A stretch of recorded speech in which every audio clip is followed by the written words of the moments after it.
यूटेक computer सभागृह रे तनुजा शतपथी संबर्धित। गजपति जिला पारालाखेमुंडी स्थित यूटेक कंप्यूटर सभागृह रे आज 12टा बेले प्रगति महिला संगठन संपादिका श्रीमती तनुजा शतपथी को संबर्धित करा जायछि।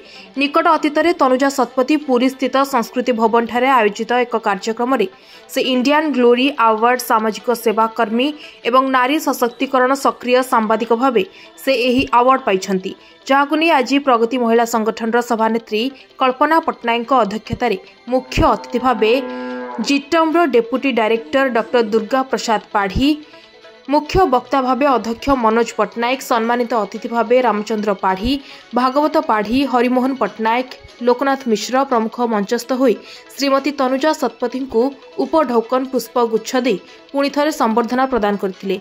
एही अवसर में विचित्रानंद बेबर संयोजन शरद प्रधान, स्नेहा बेबर बेहेरा, राजेश्वरी स्वाई प्रमुख यार परिचालना करथिले।